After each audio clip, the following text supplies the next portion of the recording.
Welcome to another episode of Stuck in My Mind podcast. I am your host, WIZE, and I'm excited for my next guest. Actually, for the new year, we're starting it off with a great episode. Welcome to the show, Alan and Angie Thomas. Hello. Hey, thank you so Hello. much for having us here. Appreciate Happy New it. Year. Happy New Year to you. Happy New Year to you as well. So I said it's a great episode because every time at this time of every beginning of the year, one of the big things for everyone is weight loss. Mm-hmm. So we're here to talk about that with you guys. Can you walk with us through the moment you decided to change your life and what sparked that decision? Oh, that's a great question. And yeah, it was about 7 years ago now. I had to think for a minute with the new year. So March the 2nd, 2017, I was 55 years old. So you can do the math. I'm 62 now, but I was 55, and I had been in the life insurance business for quite a long time, for over a decade, and worked with senior market. That's people that are 65 years and older. Pretty much been in probably, I don't know, 1,000, 2,000, 3,000 houses. And when I stepped in, the reason I'm telling you this is I stepped on the scale and that morning, March 2nd, 2017, at the age of 55. And I looked down and I saw something I never thought I would see on a scale of mine. And that was a number beginning with 3. I weighed 304 pounds. Now, back then, I didn't like the scale very much. I avoided it as much as possible. And standing there probably 6 or 6:30 in the morning, it was dark outside. I was looking down and it hit me while I was standing there that I had never met a man that was 65 that was more than 100 pounds overweight. Now, there's some of them out there, but they're very few. I call them unicorns. They're very rare. And the reason that I'd never met anybody that was any man that was 65 years old and more than 100 pounds overweight is because most of them are dead, unfortunately. Most of them don't make it. And so it hit me standing there that if I was lucky, I had 10 years to live. If I was lucky, maybe less. And my wife, as you can see sitting next to me, I married up, and I realized that while she wasn't shopping at the time that I'm aware of, she may be now, but she wasn't shopping around, that she would refer to me in the future as her first husband. Like I'd heard so many women refer to their husbands that had passed going in those 65, 70-year-old ladies' houses. And they would refer to them what was sad about it is it would be something that I could have fixed, that I could have maybe done something about. While we don't have a crystal ball, we get hit by a freight train, get some terrible disease or something. But obesity, man, somebody dies every 7 seconds of obesity related illnesses. I could do something about that. And it was kind of crazy. I had, like most people, you always got your cell phone close by. I mean, it's always within hand's reach. And as I was standing on the scale, it hit me just like any disaster. If you were in the middle of a disaster, you always, like if one of your neighbors has a tree fall on their house, you're going to call 911. You're going to go check and see if you can help out, if anybody's still alive in there. Hopefully they lived. And the third thing is you can take a picture. So like any disaster, I took a picture of that 304 because it was a disaster. And I said, I'm never going to see that on my scale again. And that led to Angie and I both going on a very public journey. And while she didn't struggle with morbid obesity like I did, she was up there on the scale, knocking on obesity's door. And we dropped 192 pounds in 260 days after I'd struggled with it for more than 35 years. And it was never the diet. Everybody wants the magical diet. They want the magical diet because the magical diet in my mind always was the diet I could eat everything I want, whenever I want, and as much as I want. That doesn't exist. That's fairy tale land. And so it was always a decision, and it led to us changing our lives, and it led to us working with men and women all over the world that struggle with obesity. So how did the Rethink Dieting philosophy evolve? And what sets it apart from traditional diet plans? Well, the biggest thing is I never intended to be the work I did by any means, but no stretch of the imagination. In fact, one of our mentors, he's he's a guy that's mentored me for the last, and Angie for the last 20 years. Dan Miller, if you ever look up 48 Days to Work You Love, you'll see Dan. He's best-selling author and all that. After I dropped my weight, he said, man, why don't you coach people with weight loss? I said, that is the dumb. I mean, I just laughed at him. I said, that's the dumbest thing I've ever heard. I was a failure. I said, I would never tell anybody what to eat or what exercise to do because it's never their problem. And that's probably the biggest differentiator, because within a couple of months, providentially, after he told me that, somebody reached out to me who was about 400 pounds. And it was a guy, and he started asking me, would I help him? Would I help him? And I really didn't want to. I remember that moment. And when I finally agreed to help him, I said, but here's the deal. I'm never going to tell you what to eat, because that is not your problem. And I'm never going to tell you what exercise to do, because that's not your problem. Both of those things have to change. I mean, if you're healthy enough to do exercise, absolutely, but you absolutely got to change what you eat. The problem is in the thinking. The problem is that you're stuck in your mind. I'm going to borrow your phrase. And that's what we do. We get stuck. We get stuck with the belief that there's some magical land of that you can, some magical diet.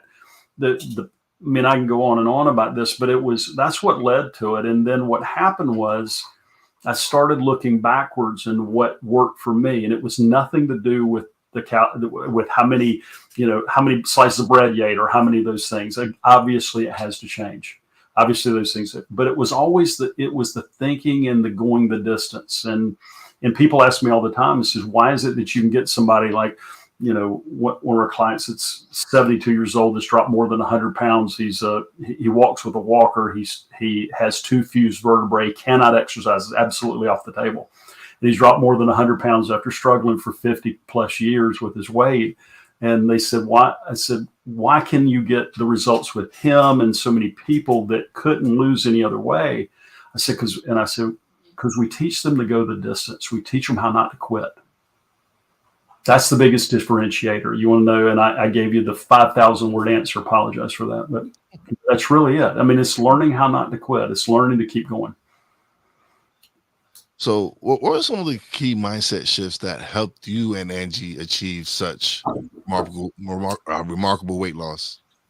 Well, so much of it was this fairy tale land where we believe that nobody really knows we struggle. I mean, it's the silliest thing in the world. I mean, but I know I used to have this belief, and I think Angie did too, when she realized that nobody could tell what we weighed, that nobody knew. Right. And like it was some big surprise. And unless you're hiding out in a cave in the dark, people know. I mean, there's no surprise. And there's also there's no shame in it. There's all the shame around it that people build up in their mind, how they're wearing the failure on their body, they're wearing the failure around their waist size or whatever. And when people can get past that, then they can start working on those things that are important. That, do you have to change what you eat? Yeah, heck yeah. Does the same thing work with everybody? No.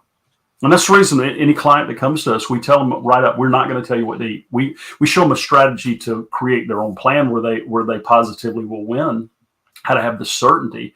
It's like Angie and I one of our clients is writing a book right now. Another client is writing a book. This will be the third one.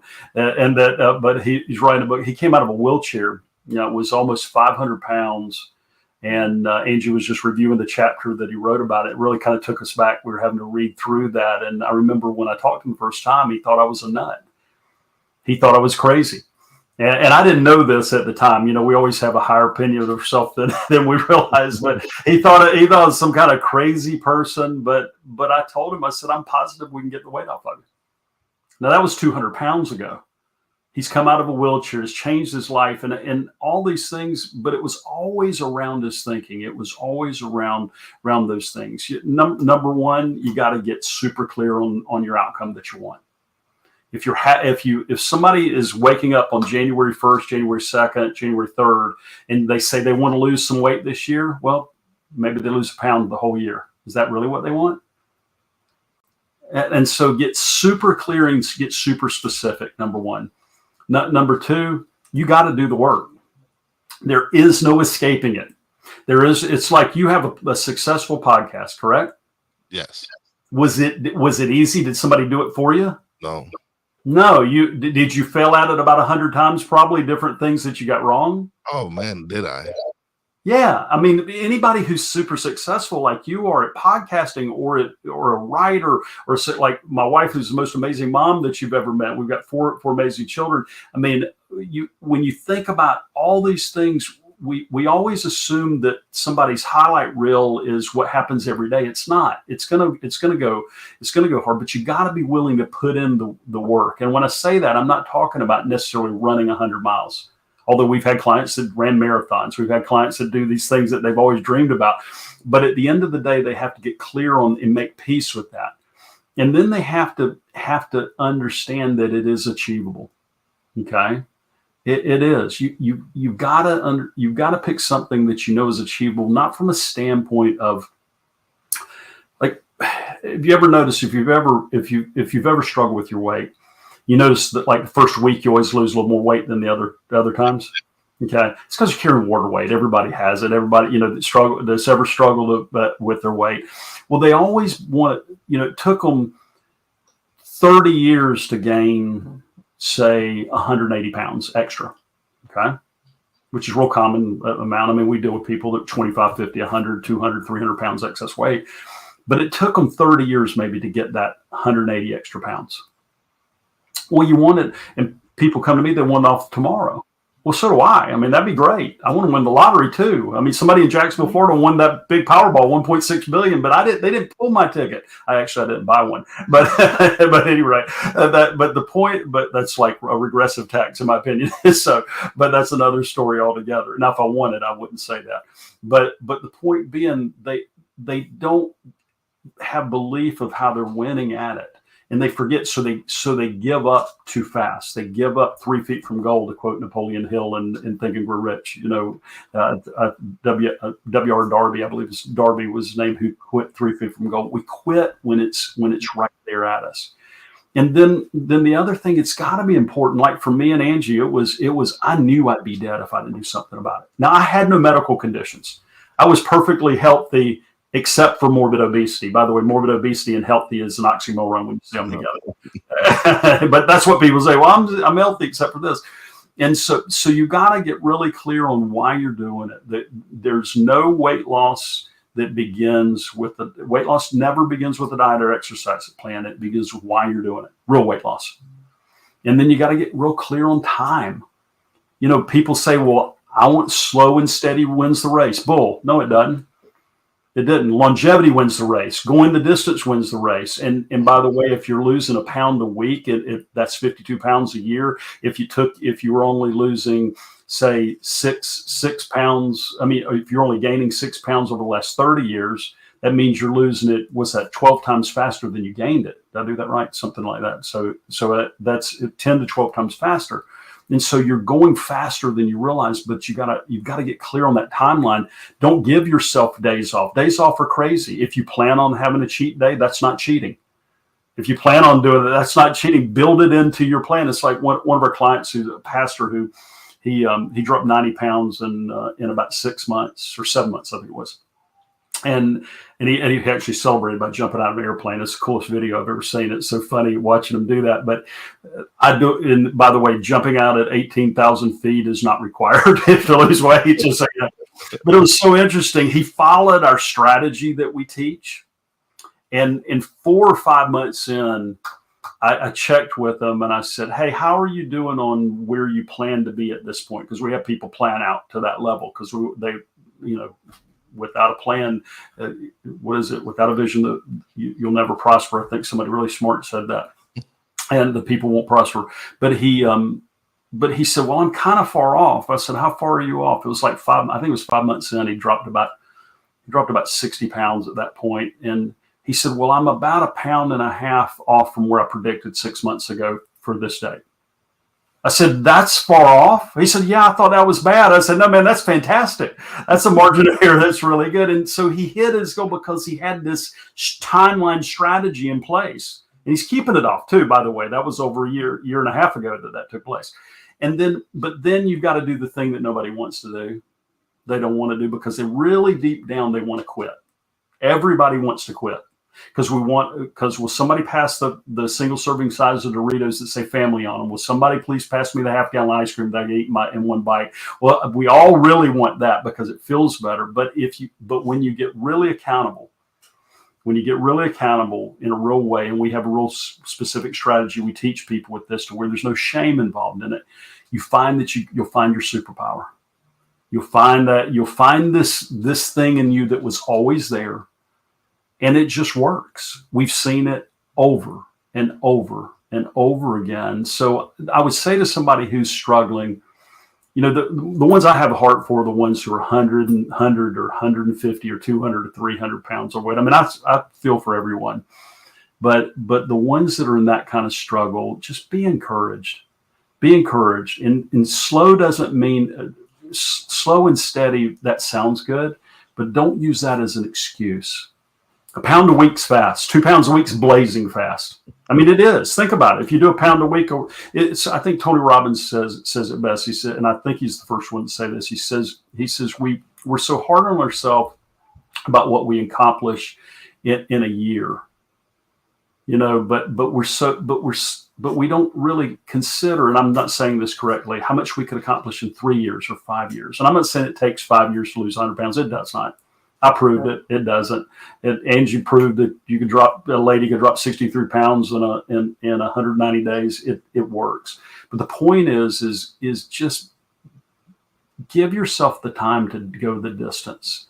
Be the person that's not checking out of if exercise is your thing and you're not checking out of the gym on February 1st like most people do. They sign up for the year and don't let the gym owner make a fortune on you, because that's how they make their money is by you not showing up for 11 months. They can sell your spot over and over again because that's the norm. They show up 1 month. It's going the distance, but be encouraged because it's positively possible.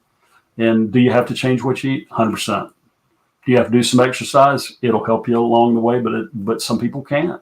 Some people physically can't. So I didn't mean to steal the show. Angie has a woman's perspective a lot better than me, though. So we work with a lot of men and women. No, so and like you said, with the podcast, it was all about mindset. People want instant gratification, so a lot of podcasters after 7 episodes quit because it's a lot of work. They don't realize you have to do descriptions, thumbnails, all these other things for your SEOs, all these things that I've learned in the last 3.5 years to help me grow my podcast. And it's taken me wanting to learn, wanting to deal with setbacks, deal with making mistakes and learning from those mistakes. And okay, now I know I messed up here. I can't do the same mistake now. It's time to learn from this lesson and adapt. And so it's helped me personally as far as, because I've learned a lot from a lot of the conversations I've had some wonderful guests, and there was a point where I was like, man, I'm very selfish because I'm enjoying these conversations so much. That means you're doing the right work. That's it. And so and a guest pointed out, like, there's nothing selfish about you wanting to develop and grow, and the fact that you're sharing this with your audience, it's nothing selfish about this. So I know one of the key things you work with is mindset, because that's where a lot of it starts with, is your mindset and where and how do you guys help your clients develop that? Well, I mean, it just like with podcasting, it comes over time, but we also help them see what they can't. I mean, it's so much time. Have you ever, look for the salt in the cupboard? You go in there and you say, where's the salt? Your spouse or somebody tells you go get the salt out of the cupboard, and you can't see it. You can't see it. And it's sitting right there in front of you, and I say, I don't see it. I don't see it. Does this ever happen to you? Am I the only person this ever happens to? Oh no, my wife says I wasn't really looking for it. And so the point is, and that's what we do. We come alongside them. I mean, you can't read the label that's on the inside of the jar from the outside of the jar. I mean, from the inside jar, you have to be on the outside of the jar. to read it. And so we come along and we point out things that they missed. I mean, it's so interesting. We a couple of ladies right now that were in a process that, both of them had weight loss surgeries. Weight loss surgeries. Weight loss surgeries, people think are a guaranteed way to fix it. I'm not telling people not to have them. That's between their doctor and all that. But we talk to people every month that have had weight loss surgery and that didn't work long term. It worked short term, not long term, because they didn't change their thinking. And then it's so neat when we see them figure it out on their own, and we show them a path to that. And when I say this, obviously we give them tools. We give them tools to where they can create strategies. And then when they have that strategy, one of the biggest mindset pieces in the world is certainty. I'll never forget a client of ours who's a PhD that, super smart lady, super smart. And every time she got on an airplane, she wanted to cry because she had to pull out the seatbelt extender, which she borrowed from an airline, allegedly borrowed, so from an airline, because there's so much shame around putting a seatbelt on, that you have to ask for help and get those extenders because everybody on the plane's watching you put on the seatbelt extender. And I've done this. I mean, it is like the walk of shame in the world when that stewardess walks down there and here we go. Here's another one. And everybody can see you're taking two seats up in the one seat, and you put that on. And it was so interesting. She was down. I mean, what was she down? Maybe 30 pounds. She still had a lot to go, but it was so interesting. She came to one of our group calls and she said, I just really want to celebrate the fact that I got on the airplane for the first time in decades and I didn't want to cry. She said, because I knew that when I put that seatbelt extender on now, that a year from now, I'm not going to need it anymore, ever again. And it's really interesting when somebody gets that level of belief, look out. Because something's, and what's in the other interesting thing is how other parts of their life will come alive. We'll see people start businesses, during that time. We don't train on that. I mean, that's not our forte. I mean, they'll start businesses. They'll get married. They'll do it when they weren't looking. We've had this happen. They'll start have success in other areas of their life that they were struggling in that have seemingly nothing to do with weight. Because it's almost like the creator of the universe is sitting out there saying, if you'll get this simple thing right, and it is. People, it is simple. Losing weight is not complicated. My youngest son told me exactly how when he was 14, and I'm going to share the training with you where they can check that out. He gave me the exact formula. I laughed at him, and I was about 290 when I laughed at him. And when I was over 300, I started listening to him, and he was a 14-year-old kid way back then. So the point I'm making to you is not how brilliant my son is. The point I'm making to you, it's simple. It's not easy. It's simple. It involves a lot of emotions. I know Angie had a lot of experiences with how she felt. Like, share some of that about like when you go into the post office and people, act like you were invisible.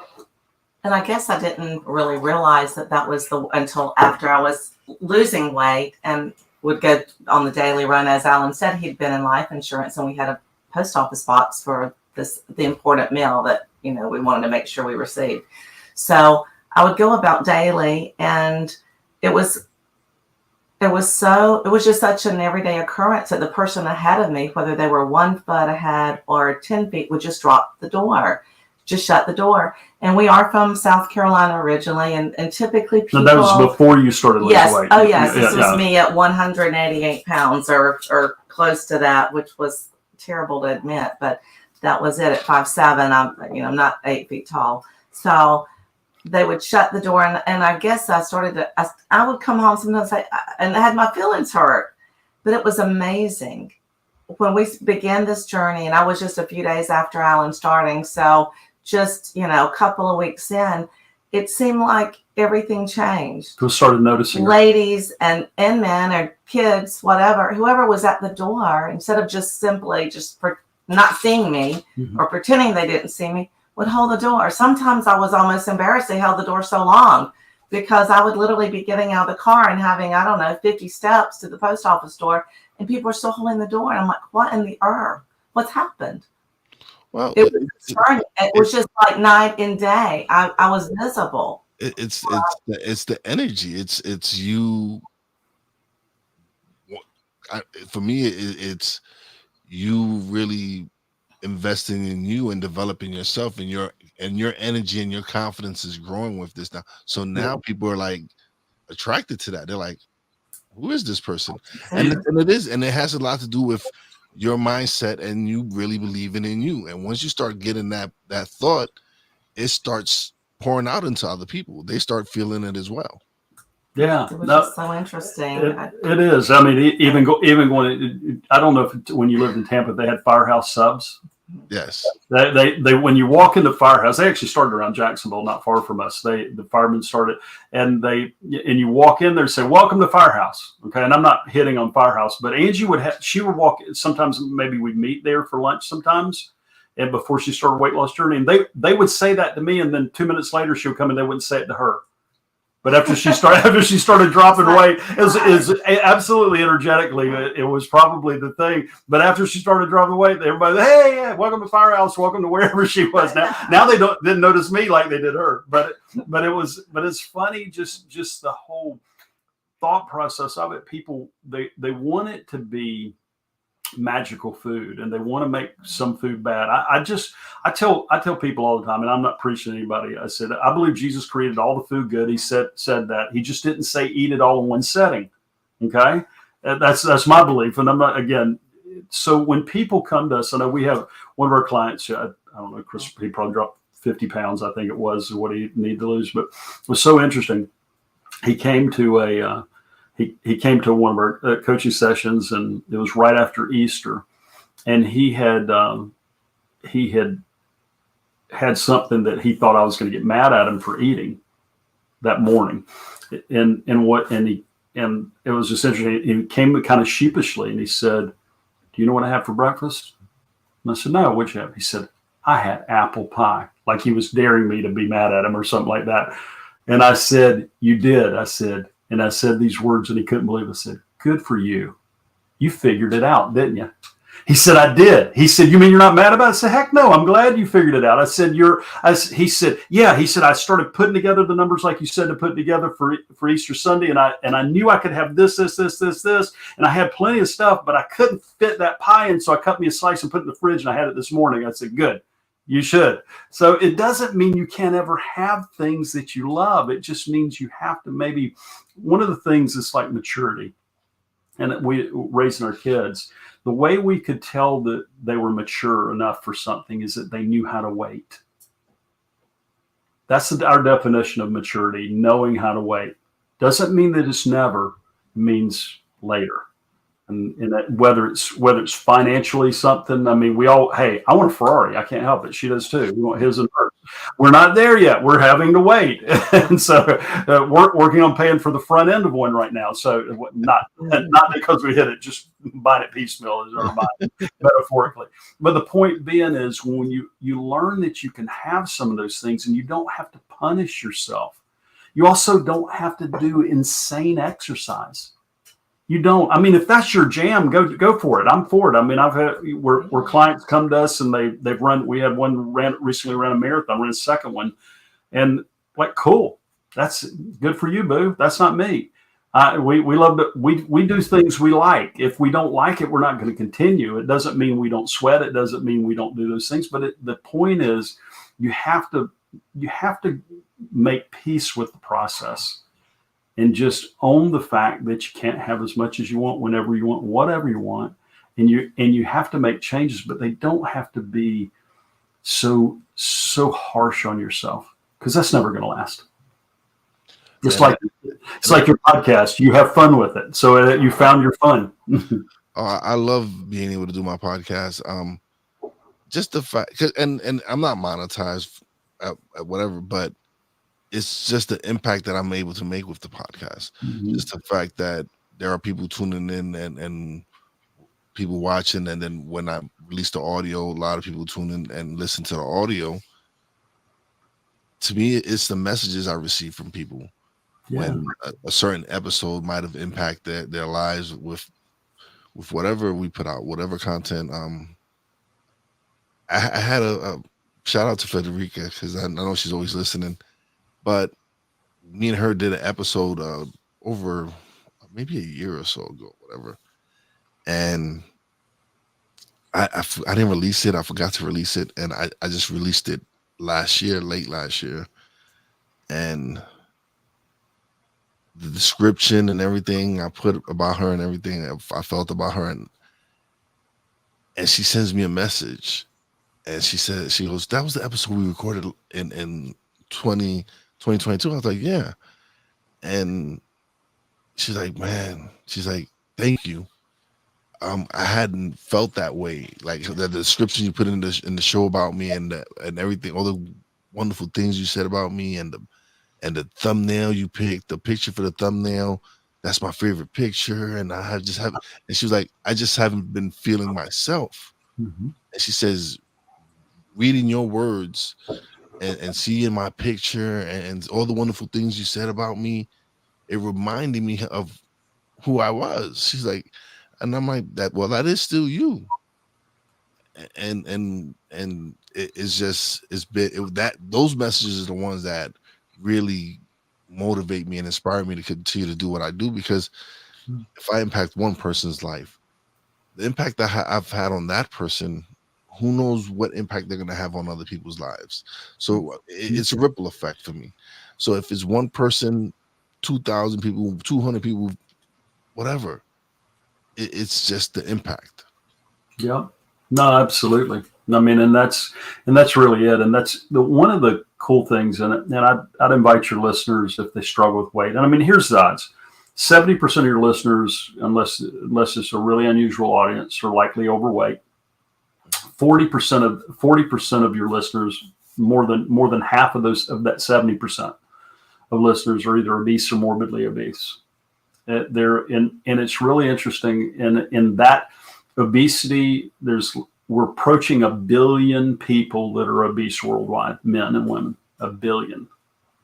We're about 920 million right now. And how many of those are here in the United States?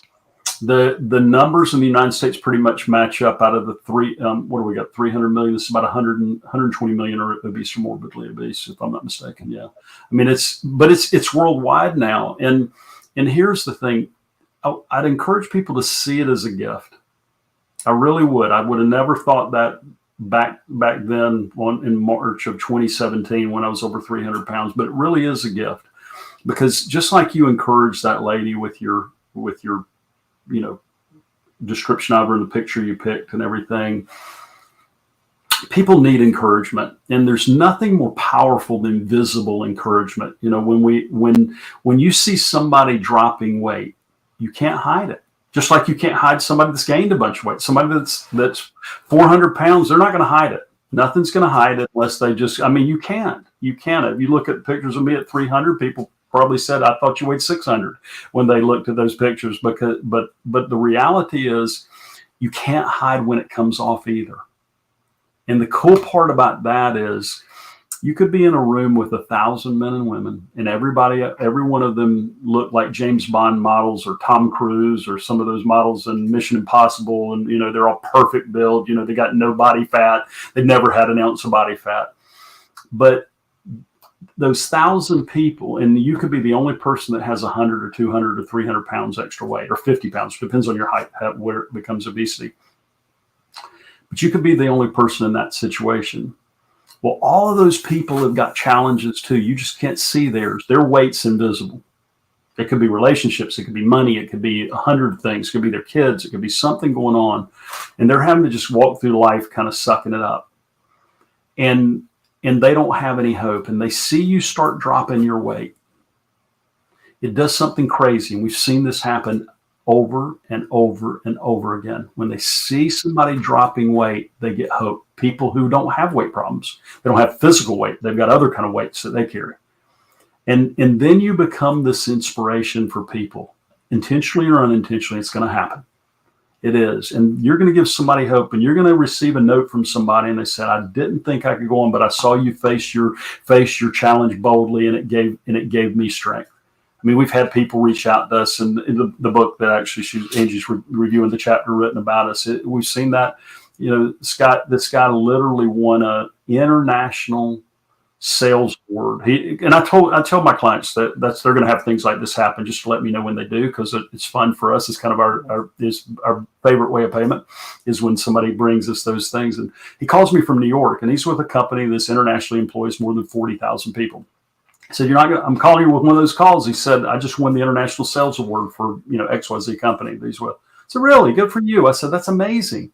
I said, when did you transfer to the sales department? I said, I thought you were in operations. He said, I am. That's why I'm calling you. I'm in operations. They've never given the International Sales Award to somebody in operations, but because of my weight journey, somebody got encouraged that was outside the company that brought a piece of business to the company that was the biggest piece of business that year. And it was my journey that got the company business. So the CEO's up on stage talking about me and you right now. I said, you got to be kidding me. I said, and so don't miss it. It's a gift. It's a gift you better get rid of, but it's still a gift.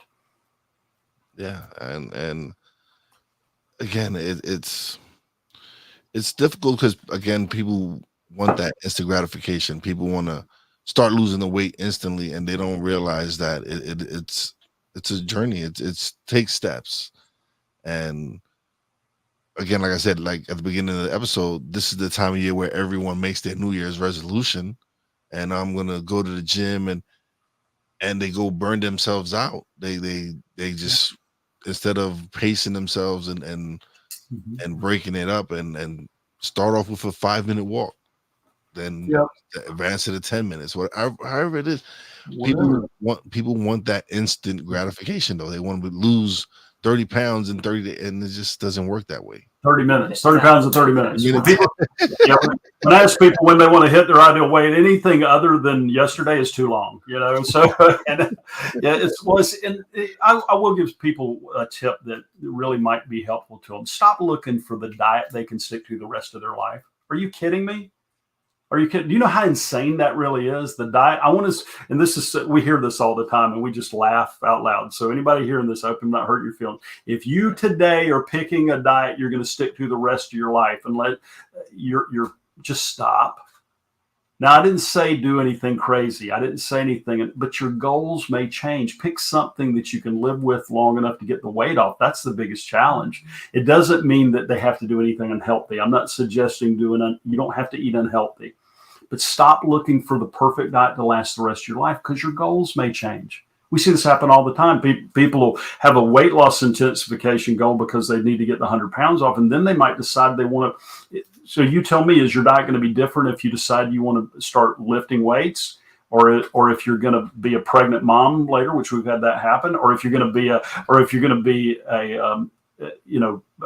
long distance runner? All the diets are different, and you may change. So give yourself the gift of just taking a day at a time. Get a plan that you can stick with, and don't change it quickly. Go slowly. We've seen this. I know one of our clients that's on our website. He would have measured about 90 or over 100 pounds. I forget what it was. He called me about halfway in. He says, "I think I'm going to change what I'm eating." I said, "Okay, I'm cool with that. Why? Why are you going to do it?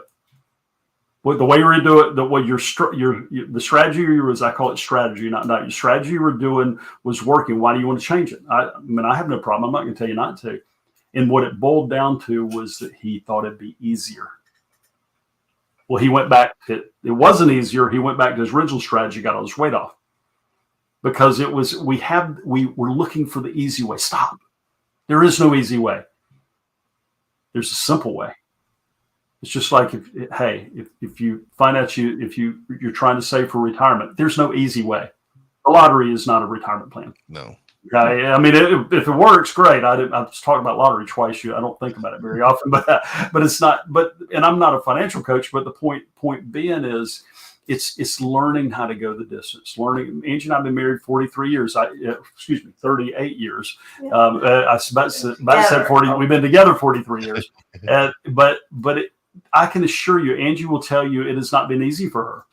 I'm sure that goes both. It's been much easier for me on the eyes, especially. But it's nothing worthwhile is going to be easy. Stop chasing that. That's not where dreams are built. No, I'm blessed that my wife is very supportive. Because she could have easily been, when I started podcasting, been like, what? You're 40 something. You're 44 years old and you want to start a podcast? What? A what? But she saw that I was really passionate about it. She saw that I was really dedicated to it. She saw that I started investing in editing videos and audios and all this.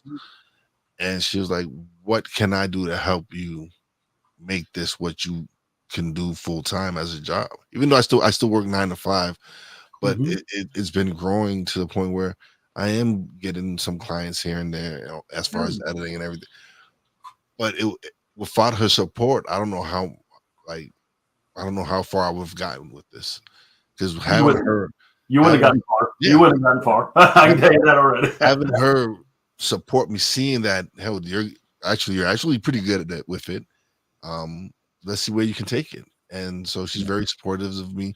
She's my biggest fan without having watched a single episode or heard a single audio podcast.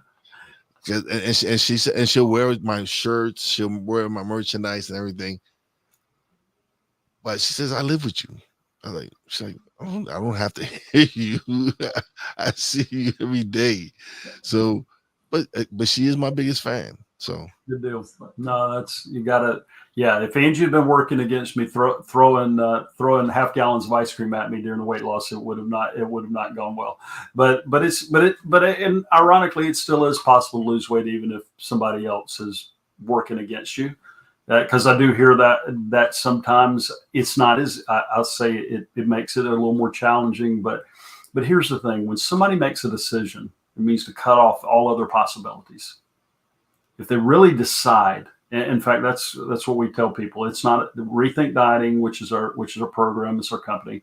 Rethink Dieting is not a diet; it is a decision. And so once you made the decision to start podcasting, when you started racking up the bills, and I guarantee you spent money, a lot of it. And so, okay, so at the time I was furloughed from my job, and of course the state was giving us extra money, and I just invested in myself. So it wasn't that. But you could have bought other things with it though too. You decided to buy something to grow with. You decided to invest in yourself. I had to invest in me. Yeah, to me that was the most important thing, because I felt people started tuning in and listening and everything, and I felt that they gave me something very precious, which was their time. And them giving me their time, I felt that, okay, so I need to improve in my quality. I need to make sure my audio is good, my video looks good, because time is precious.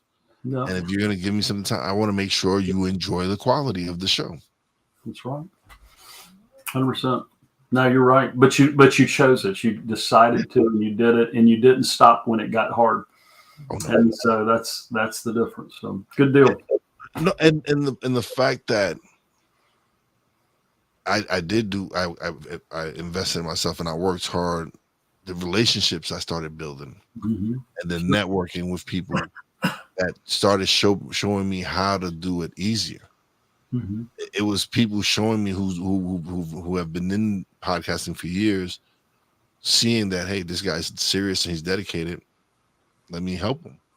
And so it's being able to foster those relationships, and people see, and it's amazing because, again, they were in my position at one point in time, and they're like, okay, I'm gonna show you how to get to this point now.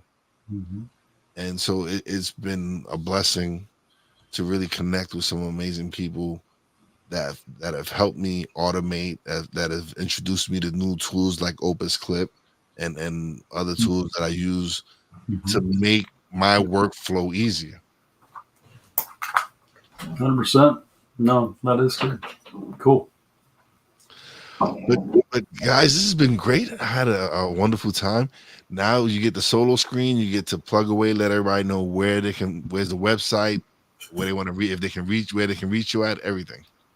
All good. Yeah, it's really what we've done. We've done something that's really just for your audience. We have, if they will go to transformmyfuture.com, that's our website, transform, TRANSFORMMY, future, FUTURE, all together, one word, .com stuck in my mind, just like the podcast name, stuck in my mind. So transformmyfuture.com / stuck in my mind. If they will go there, Angie and I have created a training just for your audience. It's totally free. There's nothing to buy, but it walks them through the 5-step strategy that Angie and I used to lose 192 pounds together in 260 days. She lost 63 in 190 days, and my 129 in 260 days. And we walk through that. It's a step-by-step strategy.